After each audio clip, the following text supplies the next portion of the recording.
25 years have passed, whichever is shorter, the new construction is then added to the overall amount each local agency can collect, allowing all local agencies to get the benefit of development.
Good afternoon and welcome to the Public Works meeting.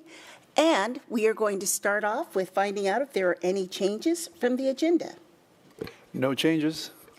Before we move on, I have some other people joining me. I have Councilmember Seth Windercore, Councilmember Marley Larimer, and our Public Works Director, Chad Bieren. And we have Nancy over there keeping everything in order for us. So with that, since there are no changes to the minutes, we are ready for a motion. Chair, I move to approve minutes for August 1st, 2022. Second. It has been moved and seconded to approve the minutes for August 1st, 2022. All in favor? Aye. And I meant since there are no changes to the agenda, we are ready for a motion for the minutes. Okay, so Erik Preston is going to let us know about the pedestrian and bike program. So, thank you very much, council members, members of the committee. I do have two grants today. If you'll allow me, could I present them back to back? Just go right through. Thank you. And so I am very excited to do this because WashDOT is offering us $875,000 for the pedestrian and bike program for a match of only $20,000. So the grant was awarded to the City of Kent in a letter from WashDOT dated June 10th. And this is extra money that became available from WashDOT for this program, and we were just high on their contingency list. And so as a bit of a reminder, they awarded us last year over $1.1 million through this program based on our 2020 application. And so this is extra money on top of that. And so the Ped and Bike program is state money from WashDOT. It is a safety program focused on folks who walk and roll. This grant would provide money for design and construction of the project and requires a $20,000 local match. This project was included in both of the most recent local road safety plans. So why a pedestrian hybrid beacon? Well, it improves arterial crossings for people walking and biking. The proposed location is in the local road safety plan. And this photo is from the East-West Connector Trail crossing of West Valley Highway. So we already have one of these in Kent. These are user actuated, so they're not flashing all the time. Most of the time, they're just dark. They are user actuated with ADA push buttons. And this type of beacon uses red lights, which is very important because it requires vehicles to stop. And so that's been shown to be very effective on roads with higher speeds and higher volumes, like our project location, which is, as you can see on the map, on 108th Avenue Southeast, which is State Route 515. This is on the East Hill, just north of 208th Street. And so for a little context, Safeway is just off the screen south of 208th Street. And a little bit to the right. So the proposed crossing location you can see there with the blue rectangle is near 206th Street, which is a private street. And you can see on the east side of the road, we have a shopping center anchored by a library, a drugstore, a gym, and a discount store. And then on the west side of the road, you have two multifamily housing communities over here on that west side, as well as a gas station and some other retail shops. And so we have lots of people that want to cross the street, but not all of them want to walk south to the signal, cross the road at the signal, and come back north to their destinations. So this would give them a safe place to cross the street. And so what does it cost? We've estimated the project at $895,420. The grant award would be for $875,420 with a $20,000 local match for design and construction. So now I'll move on to the next project. This one is Safe Routes to School, and this map would be for $397,000, again for a $20,000 local match. This grant was awarded to the city also in a letter dated June 10th from WashDOT. And again, we were just high on their contingency list. We applied for 2 projects in 2020, but were not awarded either of them, but this was one that we applied for. And so now they're getting around to us with that extra money they received. So what is Safe Routes to School? It is also state money from WashDOT. It is a safety program focused on school walk routes, and the grant would pay for design and construction with that local match of $20,000. So why school zone flashers? Well, they improve the compliance with the 20-mile-per-hour school zone speed limit. They run on a schedule. They have 2 flashing LED lights that go in an alternating pattern, top to bottom. And they run on a schedule for 30 minutes during the morning arrival and 30 minutes during the the afternoon dismissal. So now I'll quickly run through the school zones that we're applying for. The first there is at Sunnycrest Elementary. This is on the West Hill near the new water tower project, which is located right there near the end of 248th. And so all 4 of those red dots would be new school zone flashers. We have 2 on 38th Avenue South and 2 more on 42nd Avenue and 247th. And the next one is at Star Lake Elementary. And so the red dot on 268th is the proposed new location, and we have existing school zone flashers at those yellow dots on 40th Avenue South. And both of these schools, I should add, are in the Federal Way School District. So next we're going to move to the East Hill.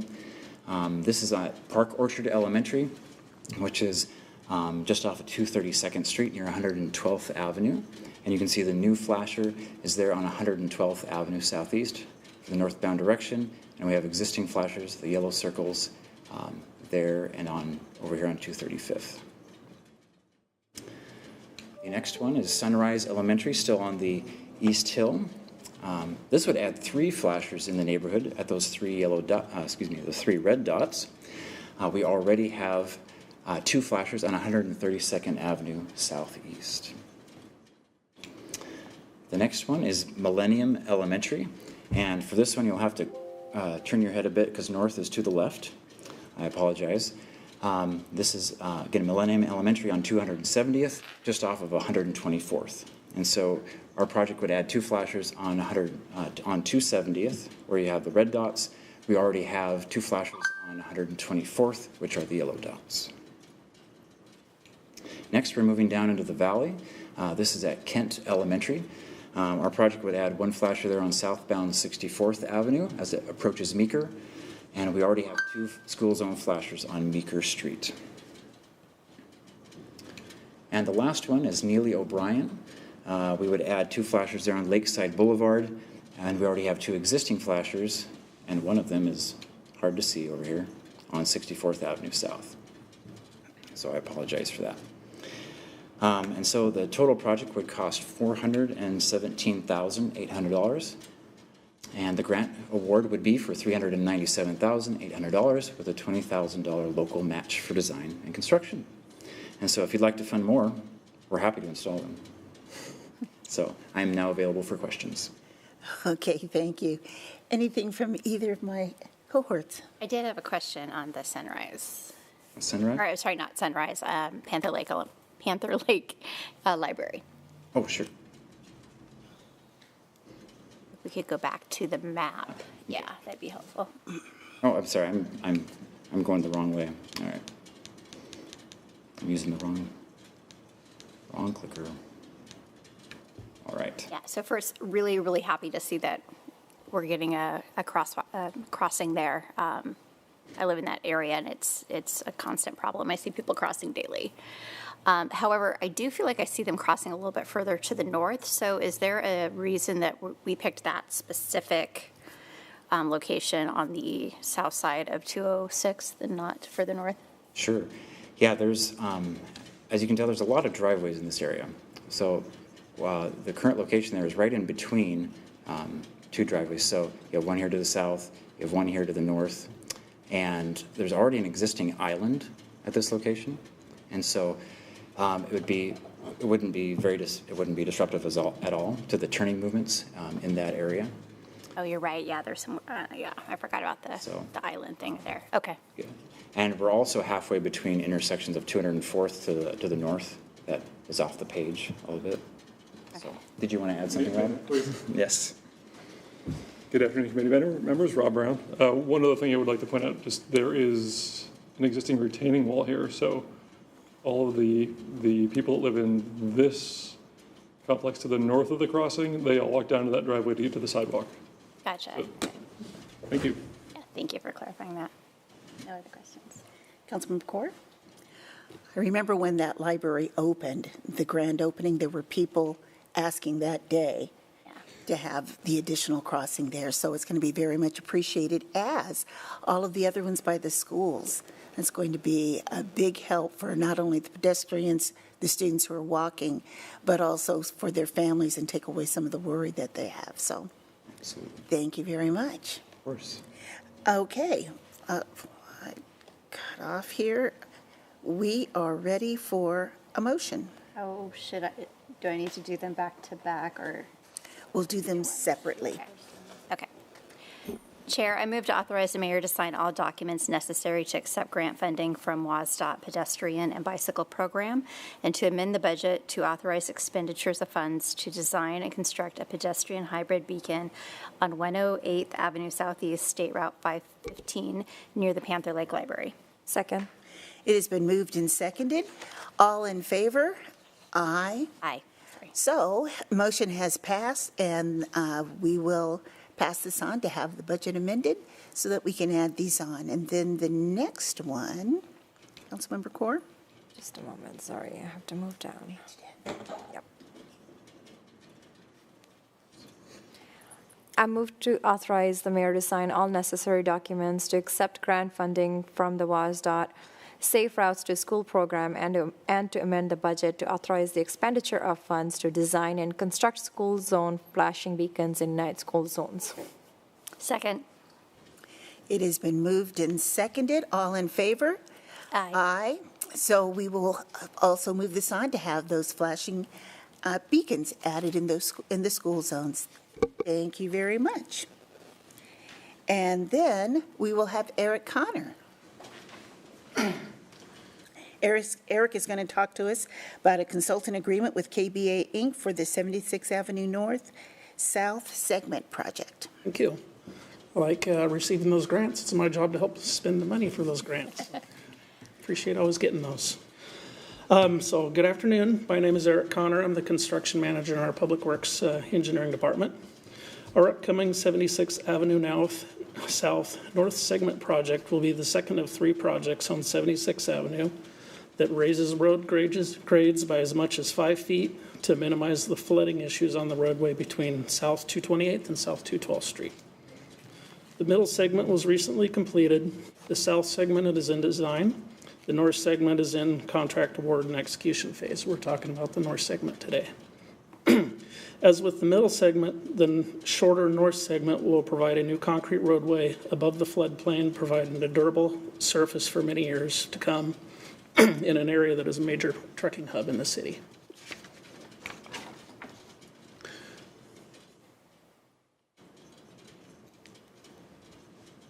Oh, we were on the last page.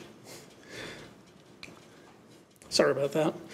Similar to the middle segment, construction in the north segment will focus on half the roadway at a time.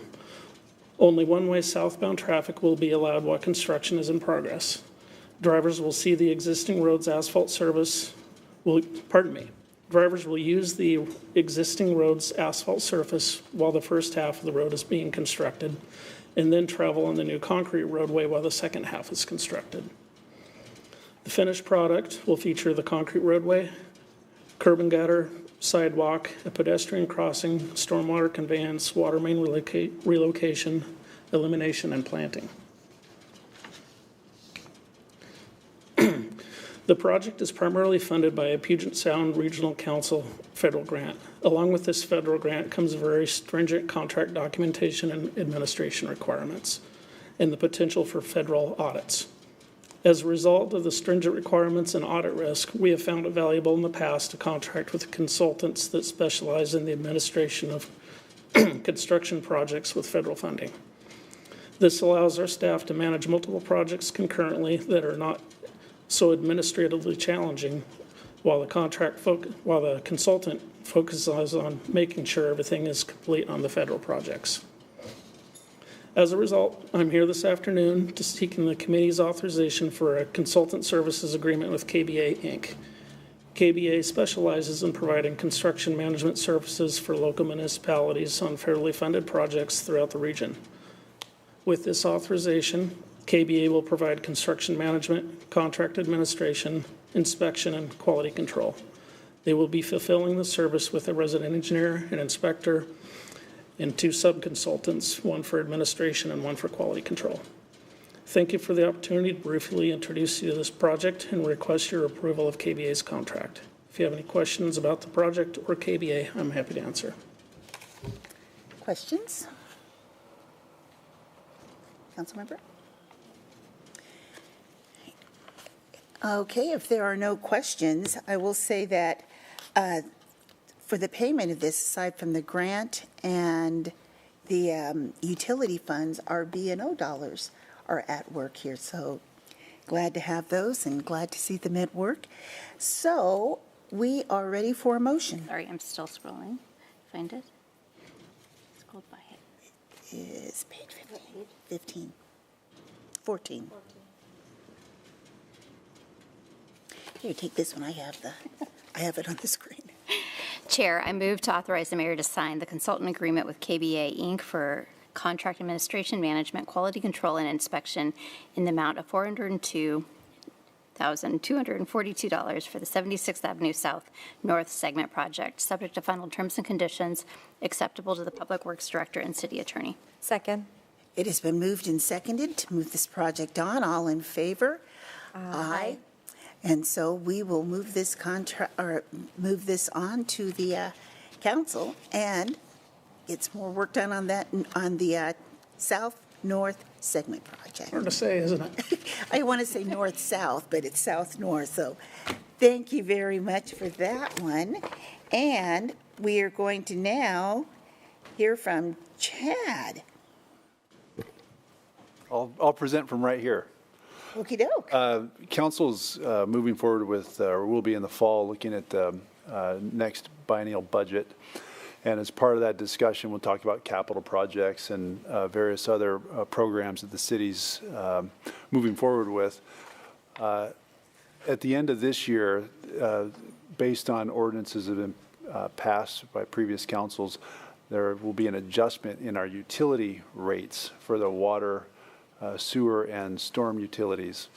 In years past, we would go through and take a look at the rates on an annual basis, and that started to become kind of problematic for councils year in and year out to take a look at individual rates and discuss what we would need.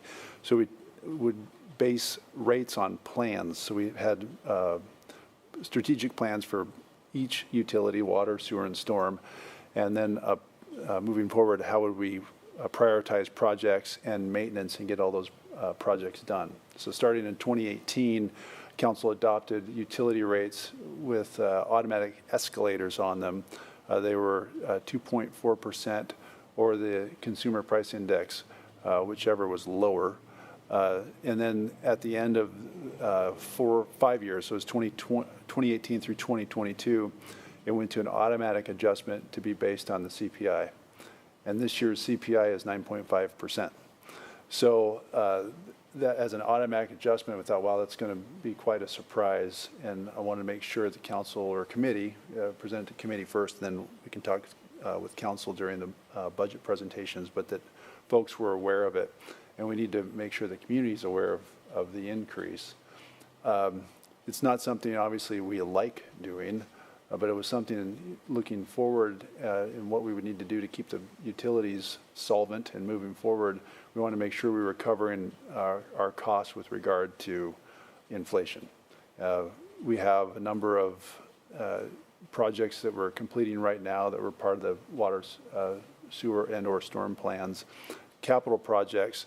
And those projects, obviously, the ones that are under construction now haven't been hit with inflation the way that the ones that we're going to be advertising will be hit with inflation. But we know that inflationary pressures are hitting the goods and services that the utilities need to pay for. The utilities themselves also have costs, internal costs that we need to keep up with, salaries and benefits, which we will end up with increases in salaries and benefits that are related to inflation as well. So it's just something I want to make sure it's a conversation. It was an automatic adjustment that's in the ordinance, but obviously something that I want to make everybody aware of. And we're trying to talk. I'll be talking with communications about how to get that out to the community as just to raise awareness. Along with everything, prices. If people know at the pump, the pump's gone up tremendously, or groceries. The 9.5% is not coming at a great time, but it is a cost of doing business for the utilities and a necessary increase. And with that, I'll take questions. Question, do we have my first thought is our seniors on fixed incomes. Do we have a senior discount or relief program for? We do have the lifeline rates that have been part of the utility program for a number of years, and there was an update to the lifeline rate ordinance, I think about 2 or 3 years ago. Okay. Councilmember Court. Yeah, so are you saying increase is going to be CPI, not 2.4? It's CPI starting in 2023. Okay. And can we look at our exemption for fixed income seniors? I think we might have to increase the threshold on that because Like lower income threshold? well, increase it because inflation has gone up. They're on fixed income and they're getting the same amount but spending more, or they have to pay more for everything. So Yeah. might be something we just need to look at for the future.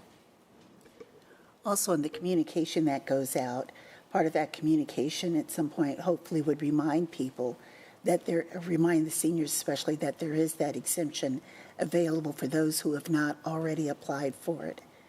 You know, in the beginning, part of it, this was done to help maintain, you know, you look at some of the utilities, what have happened over the past couple of summers where they've had major blackouts because they were not properly funding the utility, although people were paying. It was going, a lot of that was going to a board of directors, where in this case, we know the money at least is going to the utility to support the utility. Being a public entity, we don't have that board of directors, and we want to make sure that we don't end up with the system fails, in any of our utilities. So trying to keep those going, and as we would go along, that certainly didn't see that increase. But again, like you were saying, everything else has gone up, and the cost to keep those running has also gone up. But that's a very good idea, Councilmember Core, to look at what the rates are that the seniors can take a look at now. We can bring the lifeline rates back as a discussion for a future meeting, and correct statement in that, we're not a for-profit utility setup. These are costs of doing business and cost recovery. And as you mentioned or alluded to, in years past when we didn't have escalators in the rates, we would go for years and years without an increase. And it's been about 12 years ago now where we had to have a significant increase year over year. I think we did a 48% increase between 2000, it would have been like 11 and 12, I think, or 10 and 11, but where we had to catch up because we'd gone so long without an increase that the system was really in bad shape. Yeah, it's a way to kind of even that out. All right, that was information, so no motion is needed on that. There's nothing else for the good of the order. Our meeting is adjourned. Have a very good rest of your week, everyone.